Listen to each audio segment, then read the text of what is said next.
Guten Tag. Perkenalkan, nama aku Desvira Amalia Nursifa Fauziah, biasa dipanggil Desvira atau Dedes. Umur aku 21 tahun dan aku berasal dari Kota Bandung. Kali ini aku mau sharing sama teman-teman tentang kegiatan aku selama 1 bulan ke belakang, yaitu dengan ikutan giveaway. Jadi giveaway-nya itu diselenggarain sama IGEK Indonesia. Nah, giveaway-nya itu menurut aku menarik banget karena caranya itu kita harus ngepost 250 kosakata tentang bahasa Jerman setiap harinya selama 1 bulan.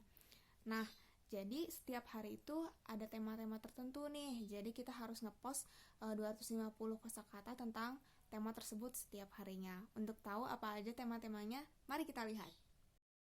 3, 2, 1. Nah, sebelum aku kasih tahu ke teman-teman tentang tema-temanya apa aja, aku mau sedikit sharing kalau misalkan ada sedikit perbedaan tentang kata benda di Jerman, di dalam bahasa Jerman daripada bahasa Indonesia atau bahasa Inggris gitu ya.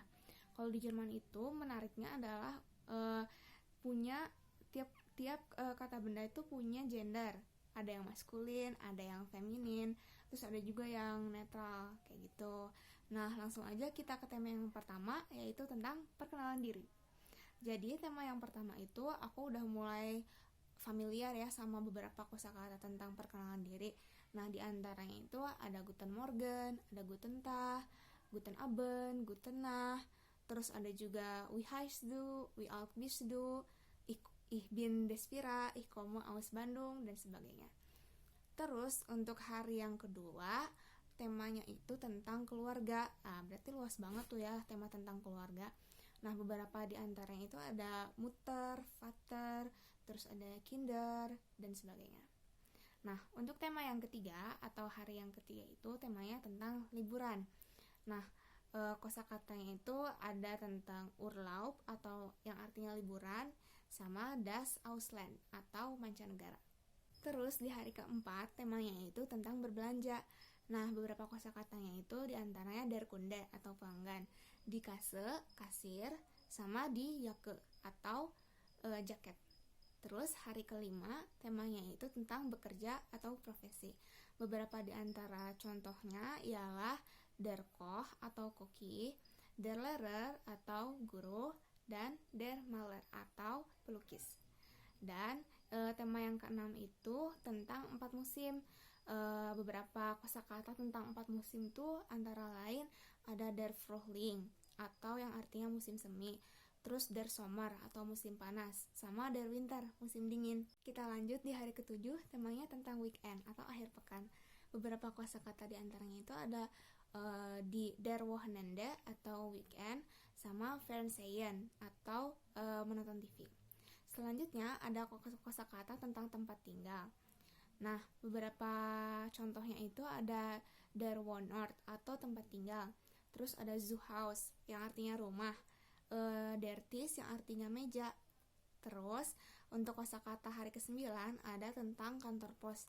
Nah, beberapa contohnya itu ada di Postkarte atau kartu pos, di Postem atau kantor pos.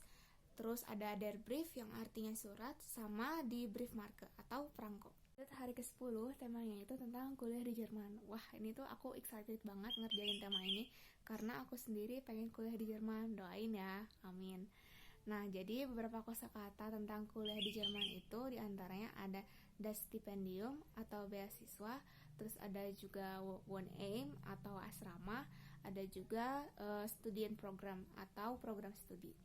Selanjutnya ada tema tentang au pair nih. Ini salah satu tema yang benar-benar baru aku tahu. Aku sebelumnya nggak tahu au pair itu apa atau kayak gimana. Tapi dengan baca blog ini jadi informasi tambahan buat aku tersendiri gitu.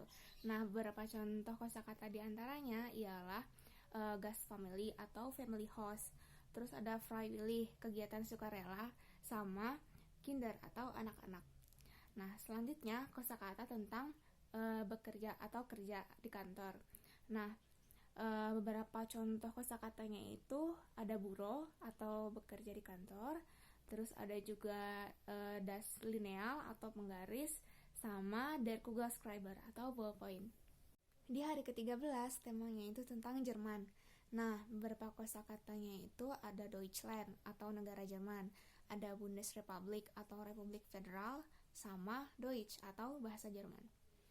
Nah, hari selanjutnya atau hari ke-14 itu temanya tentang Berlin. Nah, beberapa kosakatanya itu ada di Stadt atau kota, yang terus ada juga di Stadtpark yang artinya taman kota, sama di Hauptstadt atau artinya ibu kota. Selanjutnya ada kosakata tentang kesehatan di Jerman. Itu beberapa contohnya ada der Arzt yang artinya dokter, terus ada der Krankenhaus yang artinya rumah sakit, sama di Patient yang artinya pasien. Di hari ke-16 temanya itu otomotif di Jerman. Beberapa contoh kosakatanya ada automobil industri atau otomotif, terus ada juga Reifen yang artinya ban, terus juga ada bateri yang artinya aki. Hari selanjutnya tentang pendidikan di Jerman. Beberapa contohnya itu ada der Schüler atau murid laki-laki, ada die Schülerin yang artinya murid perempuan, terus ada juga der Campus atau kampus, sama die Prüfung artinya ujian. Nah, selanjutnya ada juga tema tentang sejarah Jerman. Beberapa contohnya itu ada Föderation artinya federasi, terus Geschichte yang artinya sejarah, ada juga komunismus artinya komunisme, dan nazismus atau nazi. Di hari ke-19 temanya itu tentang Uni Eropa. Nah, beberapa contohnya itu ada Europäische Union atau Uni Eropa.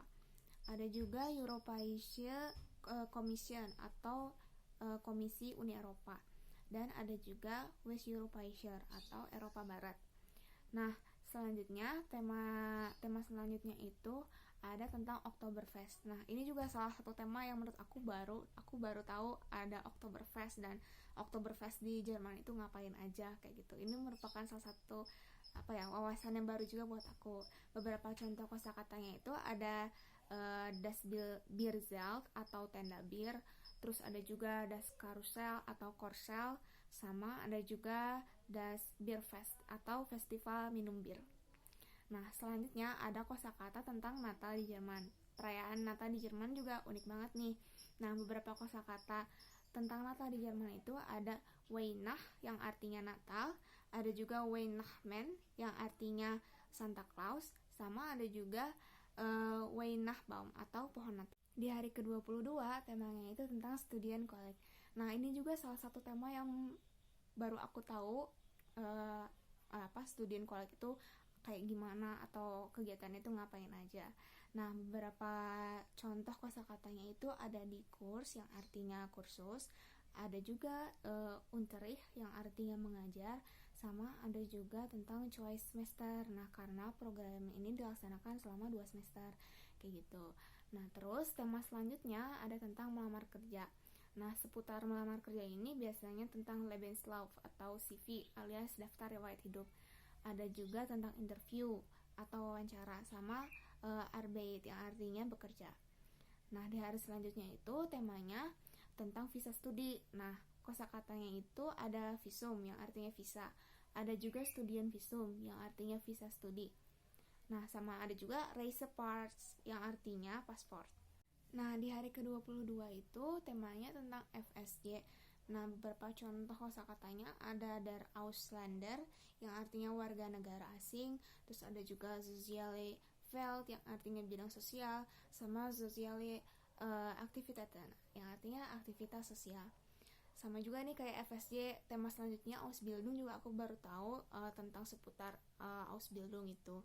Nah, beberapa contoh kosakatanya ada die Schule yang artinya sekolah, terus ada juga Erfahrung yang artinya pengalaman, sama Geschlecht yang artinya gender.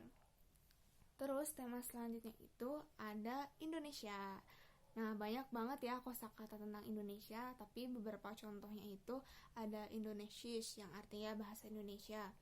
Terus Indonesische Republik yang artinya Republik Indonesia, sama der Äquator yang artinya garis khatulistiwa. Next, di hari ke-28 temanya itu tentang Asia.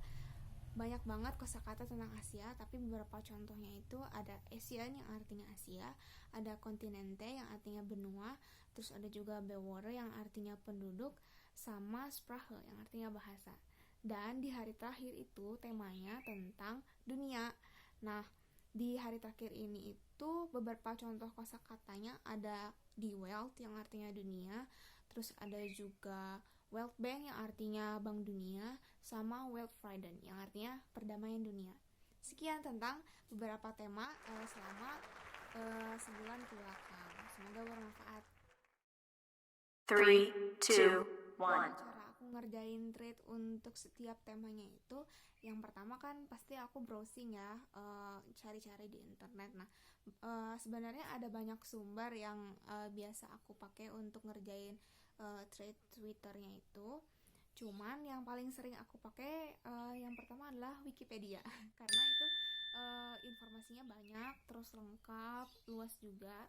Dan biasanya aku nerjemahin pakai Google Translate. Itu dua situs itu menurut aku sangat berjasa banget dalam aku belajar bahasa Jerman, yaitu Wikipedia sama Google Translate. Tapi ada juga tuh website langganan aku, maksudnya website yang biasa aku pakai untuk belajar bahasa Jerman. Di antaranya itu ada www.lingohut.com, terus ada juga www.50languages.com, terus ada juga www.belajarbahasa.co.id. Nanti aku cantumin linknya di bawah ya di caption. Terus itu secara umumnya sih, tapi kalau misalkan untuk tema-tema tertentu ada beberapa website khusus juga. Misalnya kalau waktu tema tentang visa tuh aku cari di Kementerian Luar Negeri. Terus kalau misalkan tentang au pair juga ada website khususnya, yaitu info.aupair.com. Nanti semuanya aku cantumin di caption ya, supaya teman-teman bisa ikut browsing juga dan bisa lihat lebih lengkap kayak gimana, kayak gitu.